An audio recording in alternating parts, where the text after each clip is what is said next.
Welcome to Next Economy Now. I'm Ryan Honeyman, a partner at Lift Economy.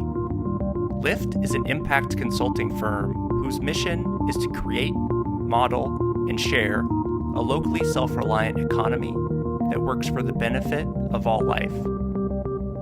The goal of this podcast is to highlight the leaders who are taking a regenerative, bioregional, democratic, transparent, and whole systems approach to using business as a force for good. My guest today is Alison Lingane, co-founder of Project Equity. Project Equity is a nonprofit organization that fosters economic resiliency by demonstrating and replicating strategies to increase worker ownership. In our interview, Alison and I discussed some of the differences between worker-owned cooperatives, like our company, Lift Economy, ESOPs, or employee stock ownership plans, and employee stock options, like you might get as an employee of a tech company like Twitter or Facebook. We'll also discuss the startling fact, to me at least, that there are only 300 to 400 worker-owned cooperatives in the entire United States. Alison hopes to change this with her new Co-op Incubator program at Project Equity. Finally, if you're interested in increasing worker ownership at your business, we go over some of the frequently asked questions and steps you will need to consider before making the transition. So without further ado, please enjoy my conversation with Alison Lingane. Alison, welcome to the show. So glad to be here. Thank you. So Alison, what is the story behind Project Equity? How did you decide to co-found it? Yeah, so my co-founder and I, Hillary Abell, came together. We keep saying 5 years ago, but as the years pass, it's been probably 6 or 7 years ago, came together because we both had a real shared interest in how do we address the fact that the economy really is not working for most people today. And increasingly, you know the stats. It's whether you want to look at the wealth gap or the wage gap or the rise in service sector, low-paid jobs in the economy, kind of whatever macro stats you want to look at. We know that in terms of real people and real lives, it takes more than one full-time job to if you're a low-wage worker to be able to make ends meet. And so I came at it from the perspective of having 20 plus years ago really worked at the neighborhood level, running job training programs with young people of color primarily, and recognizing that the jobs that were awaiting those young people 20 years ago were not very good. The opportunity wasn't really there, and that's only gotten worse for over 20 years. And my co-founder, Hillary Abell, has a deep background in worker-owned businesses. She was a worker owner herself at Equal Exchange in the 90s, and she led an Oakland-based nonprofit that was formerly called Wages, has since rebranded to Prospera, that while she was there, they grew a network of green cleaning cooperatives owned by Latina women into about 100 worker owners strong, and really saw the power of this model, the power of this approach to support people in having better livelihoods, where they had some control over their own things like schedule, the type of work that they were doing, and were able to also begin to put some savings aside in the form of an internal capital account within the business that they could borrow money against for family expenses or emergencies or whatnot. So this is a very powerful model, and yet it's so highly underrepresented in our economy. It's not even a measurable part of our economy nationwide. There are only about 300 to 400 worker co-ops. In other parts of the country, in other parts of the world, that is very, very different. In other parts of the world, this is a normal part of the business ecosystem. And in the U.S., it's just unfamiliar and highly underrepresented. So we came together to try and say, we know the power of this in terms of real people and real people's lives. What would it take to scale this model and to make sure that we have a lot more of this model in our economy?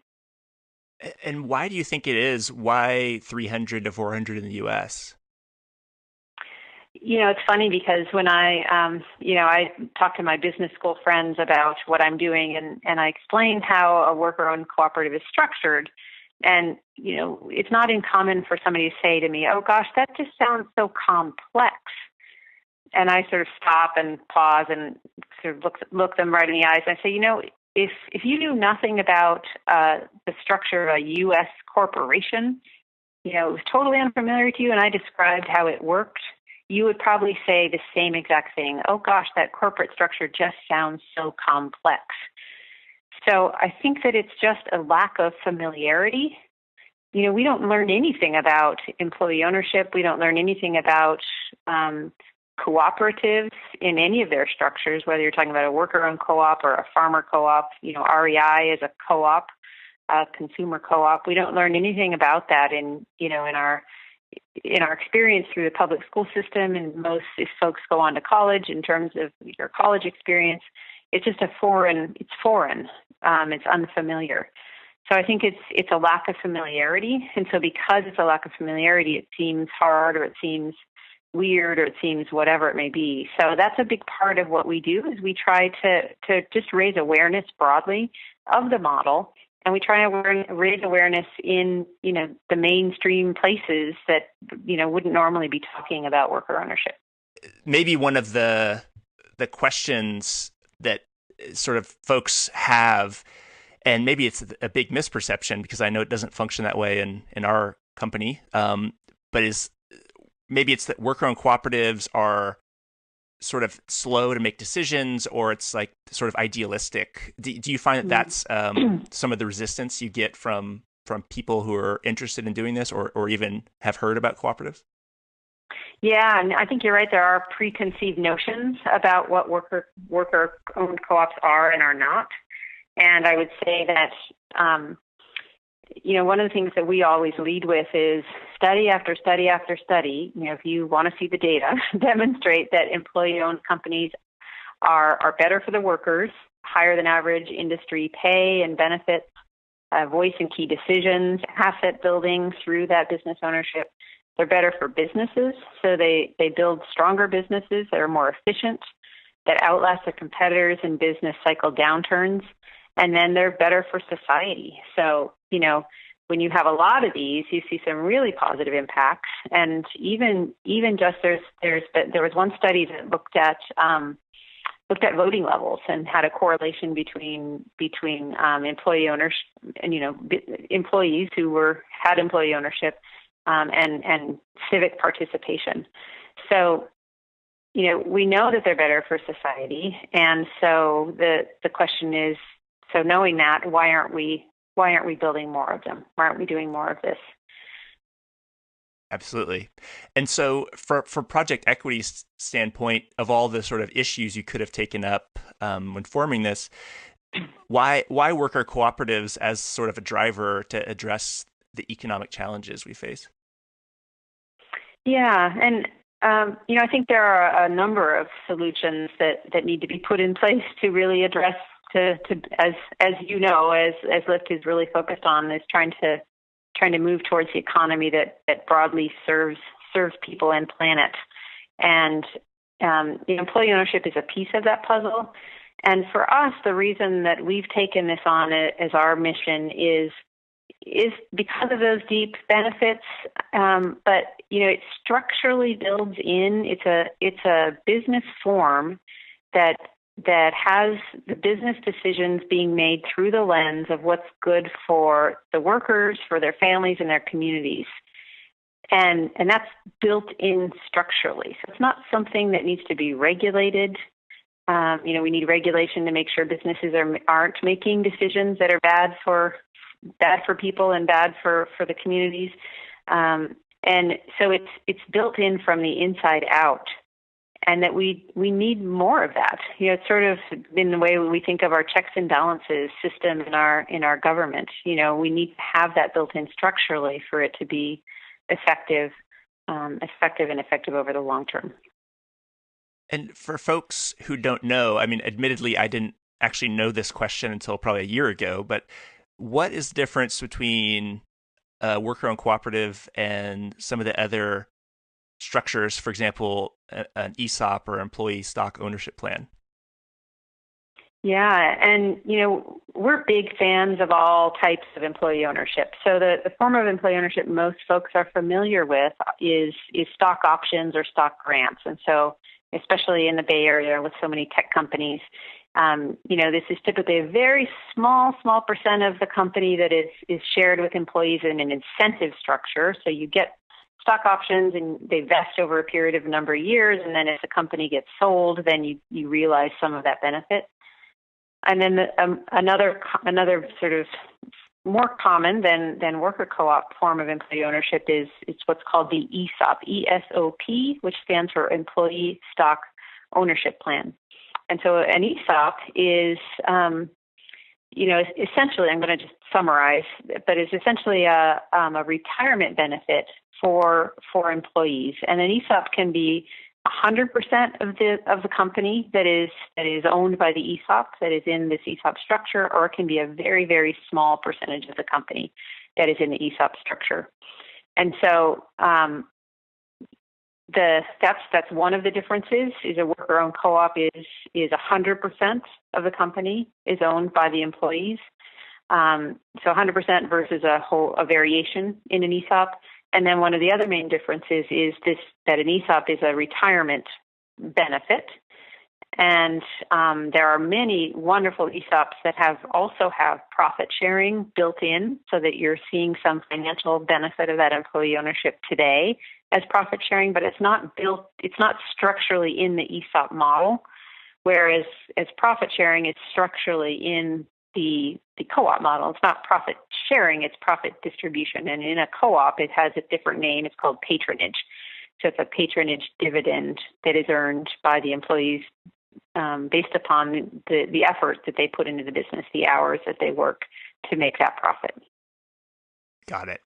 And so if we took it a little bit to the wonky level of legal, because, in the B Corp movement that I'm also involved with, there's the benefit corporation legal structure.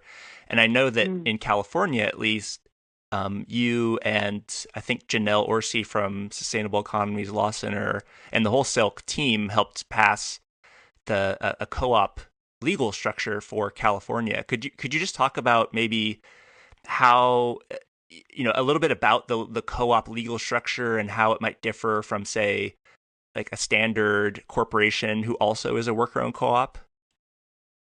Yeah, and just on the passing of that co-op bill, credit where credit's due. That was definitely Self-leadership, and Project Equity watched and cheered from the sidelines. Okay, fair enough. There is in California. There's a cooperative corporation, which is a corporate form that is for cooperatives. And so if you're a worker co-op, you can become a cooperative corporation. You can also structure yourself as an LLC, and there are some other ways to do it, but those are the two main legal structures. And you were asking what are some of the key differences between the cooperative corporation and other forms. And so structurally, one of them is the one worker, one vote. So the way it works in a co-op is to become a worker owner. Another name for that is to become a member of the co-op. There's typically a financial buy-in, which is an equity buy-in to the business. And that financial buy-in is the same for all worker owners, but it can be different across different companies. And it's set to a level that is designed to be a stretch for the employee base, but not unachievable. So in a business that has a primarily low-wage workforce, you might see a buy-in of $1,000 or maybe $500. But in a worker co-op that has a higher paid workforce, maybe it's several thousand or $10,000 or even $20,000 is your financial buy-in. And so you have the financial buy-in, and then you receive one share of voting stock. So every worker owner has one share of voting stock, and with that voting stock, they have the right now to elect a board of directors. The board of directors must be majority worker owners. And there can be, and Project Equity, we typically encourage businesses to have outside board members to bring strategic insights into the business that they otherwise might not have the same direct access to. So majority worker owners are on the board of directors. And in the California co-op law, you have the possibility of also having investor members. So these are members who don't have that one voting share. They don't get to vote for the board of directors, but they are able to, it's a way to bring in financing to your co-op. And in California, you can have investor shares that cost up to $1,000. So you can bring in, investors from your community of up to $1,000 per individual to support the financial growth of your co-op. So that's a really important piece of the new California legislation, is that made that easier to be able to get community investment into your co-op through this new investor, through some refined definitions and ways that the investor shares are structured. That's really interesting. Yeah, the investor share piece was something I did not know about. That's really helpful, especially with something like crowdfunding or direct public offerings. It really, I imagine it allows co-ops to raise capital a lot easier.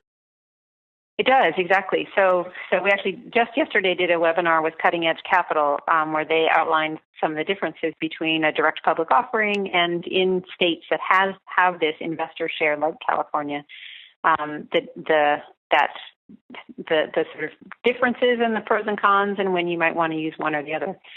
Yeah, it is a great way for co-ops to be able to raise capital from their communities. So talk to us about this Co-op Incubator. That sounds very exciting. And what is it, and what are you trying to do with it? Yeah. So at Project Equity, we're really driven by this mission of how do we pave the way or make it easier for folks who are in the low wage workforce to become business owners, and to do that through becoming a worker owner.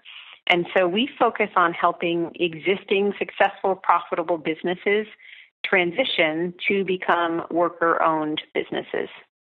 And so a couple of scenarios. One could be that you've got a business owner who's really mission-driven and really wants to become a part of an employee-owned company herself or himself. So sort of a leader who wants to open the tent and invite everyone in. Another scenario is that you may have a business owner who is either retiring or wanting to leave the company. Maybe you've got a serial entrepreneur who, after 4 or 5 years of starting up and running a company, is getting the itch to go start something else. Or you've got somebody who is at retirement age and wants to figure out how to leave their legacy of this business that maybe they've been have dedicated their whole life to or have been leading for several decades. And so we have, with the baby boomers, we have this really once in not just a generation, but once in a multiple generation opportunity or risk, depending on which side of the coin you look at. But we have the silver tsunami of retiring baby boomers, and turns out that they own a lot of the businesses in the United States. So depending on, which numbers you look at, there have been estimates from between 4 million and 7 million companies nationwide that are owned by baby boomers. If you want to take those numbers down to the San Francisco Bay Area level, just to make it feel a little bit more real, that would be between 100,000 and 175,000 businesses in the Bay Area that are estimated to be owned by baby boomers. So over the next, 5 to 20 years, something's going to happen to those companies. And the question in front of us really is, with a significant portion of our local, privately held, locally owned businesses that are going to transition in some way, we can either sit back and do nothing and let them transition towards greater wealth concentration. So let them be bought up by competitors or by out-of-area buyers, and as a result, decrease the vibrancy of our local businesses and local business community. Or we can intervene and we can say this is an opportunity for us, in fact, to help some of those businesses transition to be more locally rooted, more deeply rooted in their communities by becoming employee-owned.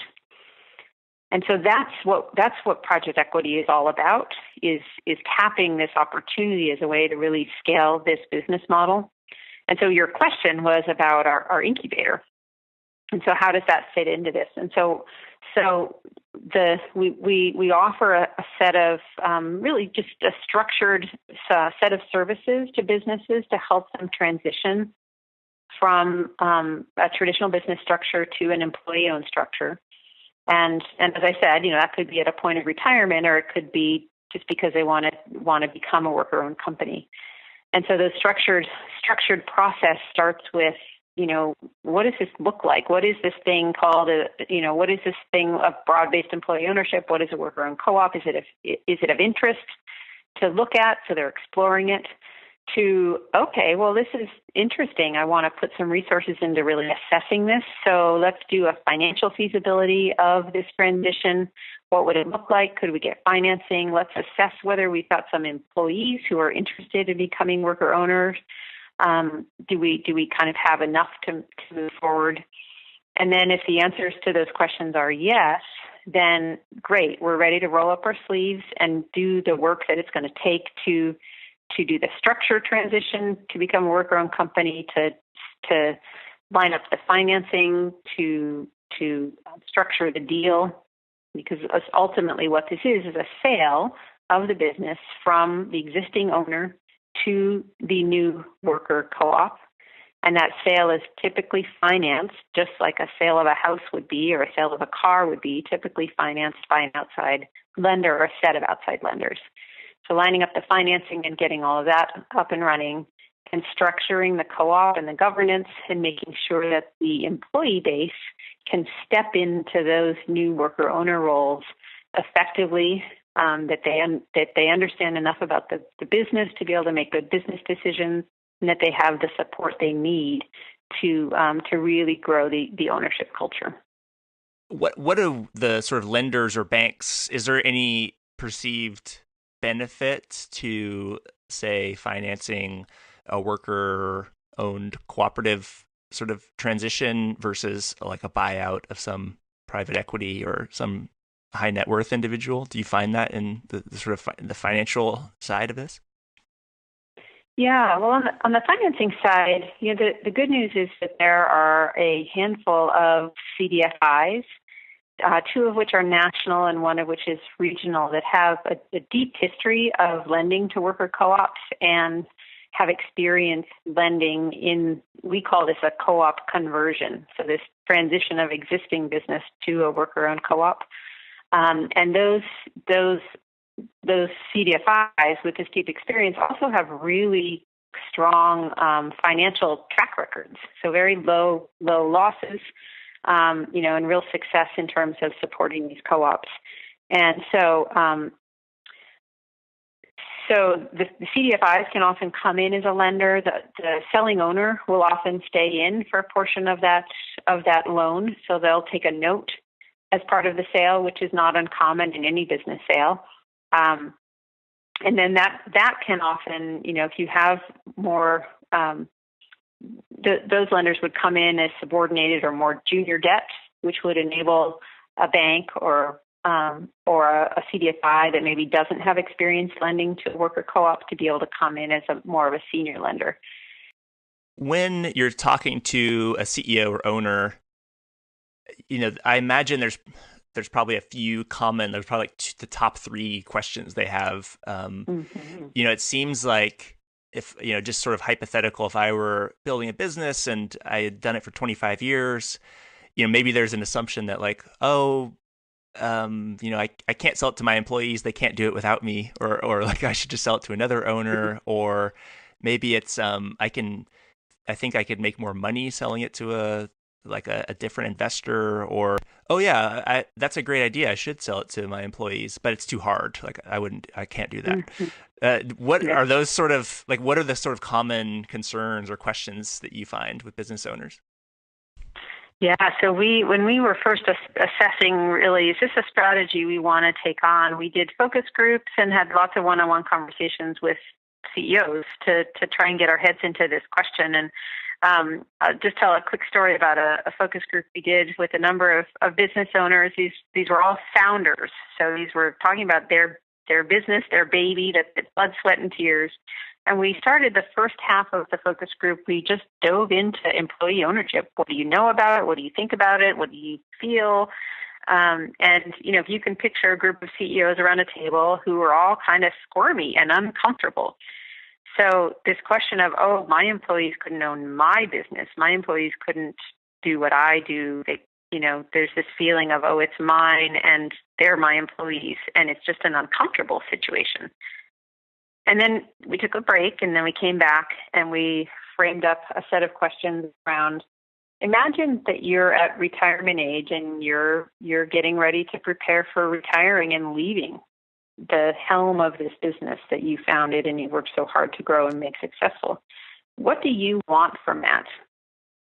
And you can imagine the kinds of things that came out of that conversation. This is really one of my life legacies, and I want it to continue on and be successful.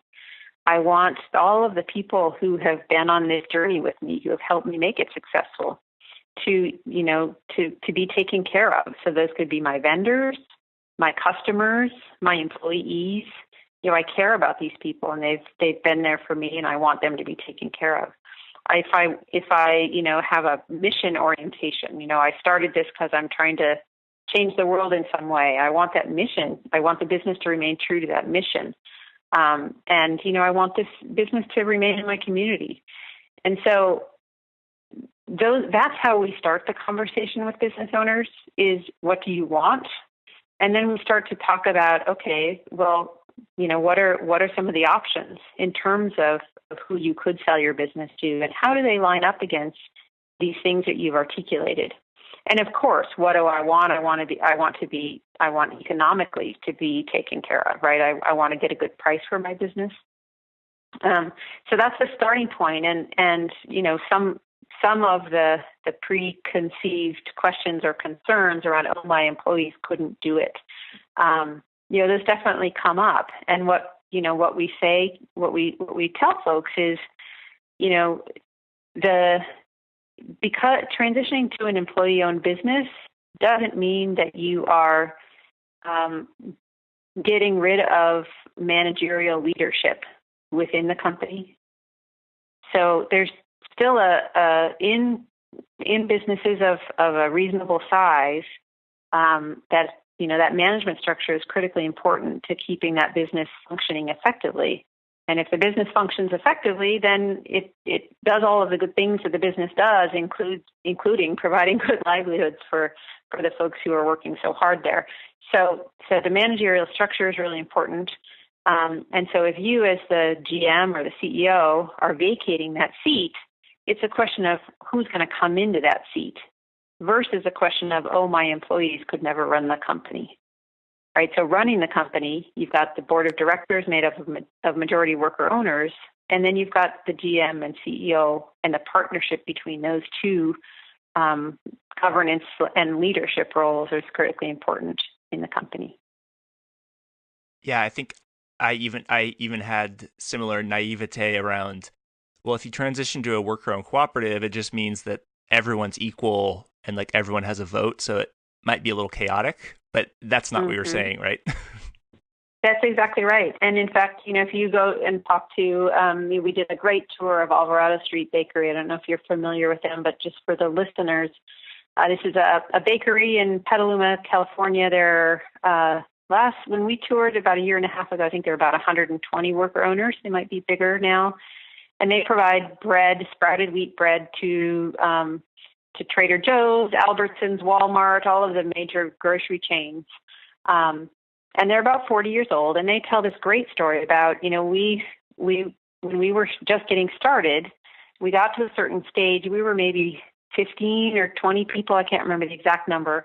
And, we just found that we weren't operating effectively. Like we couldn't sort of get past that. And we made a major decision which helped us become the company we are today, to provide these incredible jobs to 120 people. And that was to put in a management structure.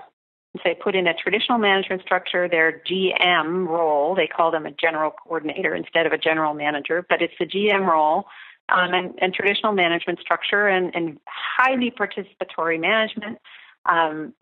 Some structures that are explicitly around sort of conflict resolution or grievance resolution to enable that participatory goal to be real, and for there not to be sort of stoppers to that. For them, they would probably still be a 15-person company, or they might not still be around, decades later if they hadn't made that critical decision. Yeah, I think that's a critical part of the knowledge, is that it doesn't mean there's just a flat hierarchy now. Absolutely. Yeah. So let's pretend I'm a listener and I'm excited and I want to do it. Maybe I have a restaurant, I have 100 employees, I'm in the Bay Area or wherever. And so what should I start thinking about? Like, what are the steps? Can maybe you kind of walk us through like the steps that I would need to start thinking about to make this transition? Yeah.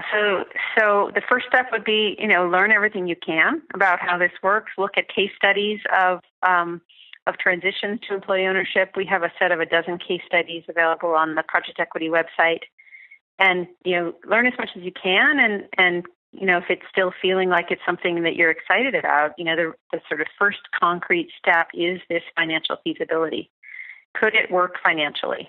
And we recommend that you don't do a lot of sort of dreaming or imagining, especially with your full employee base, if you don't know if it's going to be able to work financially. So you don't want to get people really excited about something that might not be able to go anywhere. So could it work financially? And essentially, the way that we think about this is it's a math exercise. So I'm just going to use a round number here. Let's suppose that your business is worth $1 million, and worth $1 million doesn't mean what you want for it. It doesn't mean what you think it's worth as an owner. It means that you've had a business valuation done on your business, and it's worth $1 million in the marketplace. So let's say it's worth $1 million. And then the question is, okay, well, how is that $1 million going to get paid for? So you've got some equity buy-in from your worker owners, which, in your example of a restaurant, would probably be a pretty low number. So it wouldn't make a big dent in that $1 million. But then you've got the question of, all right, so if I as an owner am staying in for a portion of that loan, and then I'm needing to get an outside loan for 60%, 70% of the value of that sale, if I were to pay that loan off in, say, 7 years at a current business loan percentage rate, what would be the monthly payments, and how does that compare to the current free cash flow, current essentially profits, but free cash flow is a slightly different calculation, so the current free cash flow of my business on a monthly basis. So can I, over the period of 7 years, pay that loan off? And what does that look like? So that's essentially the math that you have to do to see, is it financially feasible? And you need to take into account the loan to the owner in that calculation as well. And so, that's something that we regularly help companies with and are happy to provide support on for businesses. But conceptually, that's how to approach it. And is there a type or industry that suits itself particularly well for cooperative owner? Like, I notice there are a lot of grocery stores that are co-ops. Is there a reason for that, or is that random? Yeah, and the grocery stores that are co-ops are probably more likely to be consumer co-ops. There's only a handful of worker-owned grocery stores nationwide. We do have a fabulous one in San Francisco, which is Rainbow Grocery. There are about 300 worker owners, but they're a little bit of a unique beast. So your question was about industries, and there's worker co-ops in every industry you can imagine, even in the United States of our limited sample size of 300 to 400. And if you look internationally, you've got worker-owned companies literally in any kind of business that you could think of. So the fit in terms of it being worker-owned, I think, is very broad. And then the fit in terms of it being a good candidate to transition from an existing successful business to a worker-owned business is really more around the financials of that business. So is it in a strong financial position? So you've got free cash flow that could help pay off that loan. Is the balance sheet strong so that lenders are going to be interested in coming in to help finance the deal? And is it how participatory is the culture? That's not a required, but we often look at that because if you've got a culture that is very participatory, it makes the transition easier. And if you've got a company that has a culture on the opposite end of that spectrum, you just have more work cut out for you. So the transition timeline might need to be extended out. So it impacts how things would flow. But yeah, the financial feasibility and the financial health of the company really are the two key ingredients to assess fit. Absolutely. And let's say the financials look good. Is that when you start having conversations with staff, or what do you recommend folks if the financials look good? Yeah, so if the financial feasibility is 2 thumbs up, green light, then the next step is to say, okay, well, are there enough employees that are interested in this for us to want to invest time, energy, resources to move forward? And so it's not a total chicken and egg, but there is some work that has to be done to be able to go to the employees and say, are you interested in this? Because what's the this, right? So are you interested in becoming an employee owner of this company? Well, maybe, but what does that mean, right? So what's going to be my financial commitment? What's going to be the financial benefit to me? What's my financial liability? Those are usually the first questions that we get from employees. And then the second set of questions are, and how is this going to change my responsibility, my say, my voice in key decisions? So that's the second level of questions. So you don't need to flesh it out 100% to every last detail, but to be able to go to employees and say, are you interested in this, and have an answer that is reliable in terms of moving forward, you need to have a rough sketch of those things. This is roughly what we think this could look like. And here's the answer to how liability works in a co-op, financial liability. Here's what's on the line. Here's what's not on the line. So to be able to have those really upfront and honest conversations. And then you can do a sort of a straw poll of folks. Okay, what level of interest do you have, and do we have enough to be able to move it forward? What's the long-term plan for Project Equity? Like, let's say 25, 50, or 100-year plan. What do you hope to see? Well, we hope that we will have worked ourselves out of a job. So, we will have worked ourselves out of a job when there doesn't need to be a lot of awareness raising about this as a model, when it becomes something that is more normal and more understood. Because right now it's a specialty, it's a niche. If you go in to get help from your local small business development center, some of them, but not all of them, can help you with what a worker co-op is. If you are, if you're trying to get assistance from an exit planner on, your succession options as a retiring business owner, worker co-ops are not on the menu.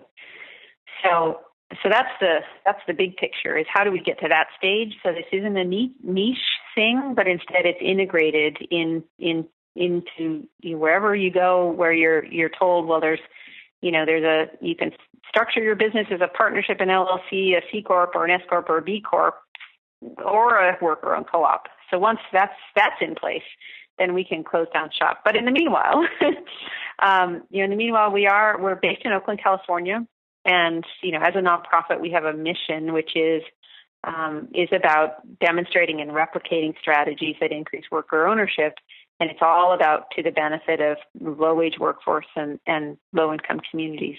And so because of that, our work is inherently place-based. So our programs that are focused on the outreach to businesses, the awareness raising, the outreach to businesses, and then the incubator services are place-based. And we also work on what we call at the ecosystem level. So who are the actors in the local economy who can help to get this moving faster and better and more effectively? So whether those be lenders or city economic development or industry networks. So who are those local ecosystem actors? And then at a national level, are there some things that are better done nationally that we need to address nationally? So we are working in the Bay Area, and we have partnerships with groups in other parts of the country. And if we were to roll forward 5 years, I would expect that we would probably be doing work similar to what we're doing in the Bay Area through partners or with partners in other parts of the country in 3 to 5 or more regions across the country. Wow. And I hope the B Corp community can be a support and amplifier for what you're doing, because I think the missions are very similar. Yeah, absolutely. And if you look at B Labs does a great, every year they do a best for the world awards and report on the companies that score the highest on their on, I don't remember what they call it, but on they have a point system for all of the ways that businesses do good in the world. And not surprisingly, every year you've got a stable of worker-owned businesses that end up on that list of the businesses that are best for the world, because integrating worker ownership, integrating employee ownership into your business structure is just one more way to really deepen the benefits that the business is bringing to the work. Do you have any requests for the listeners for help or assistance, or any events you have, or any ways that folks can support what you're doing? Yeah, that's a great question. And I would say, if there are any opportunities to be able to, we often use the word demystify, what worker ownership, employee ownership is all about, to make it so that it's not as unknown and so therefore feels confusing. Whether those are events or whether it's about sharing any of the materials that exist out there. There are many great organizations working on this. Project Equity is not alone. So please, my request to the folks listening would be, do whatever you can to help raise the awareness of this, because it is, as I mentioned, a very highly underrepresented but very impactful business model. And one shout out for a resource. I'll say one, and then I'd love to hear more about the resources and events and white papers that you guys have written up. But a shout out to Owning Our Future, the book by Marjorie Kelly. It's a fantastic book on worker ownership. And I also know I've looked at the Project Equity website, so maybe could you share the website address and then maybe some of the resources people can find on your site? Absolutely, yeah. So our website address is project-equity.org. And we do have a number of white papers. So a good starting place for folks who are new to worker co-ops is a publication called Worker Co-ops Pathways to Scale, which really lays out what's the current state of the worker co-ops in the United States, and what are some of the barriers to scale and some ways that we can overcome those barriers. For folks who are more interested in worker co-op conversions and how they work, we have a set of 12 case studies on our site, as well as an FAQ and case studies of financing. So how does the lending side of this work? How does the loan for the co-op conversion work? And then we regularly do webinars and have the recorded webinars up on our site as well, for folks who are interested in learning more. Phenomenal. Well, it's been amazing talking to you, Alison. I'm just really excited about worker ownership, and to me, it's just one of those ideas where when you say there's 300 to 400 in the U.S., it's like, well, this is definitely going to grow because it's such a great idea. So it is a smaller community, but I'm very optimistic. And so just wanted to thank you again for demystifying and sharing your message. Yeah, thank you so much, Ryan. I really appreciate you making the time for this and for having the conversation.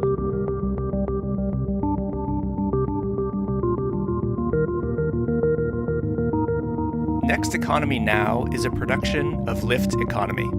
To listen to all of our past episodes, visit www.lifteconomy.com. You can also subscribe to this podcast in iTunes, Overcast, Stitcher, or wherever you get your podcast.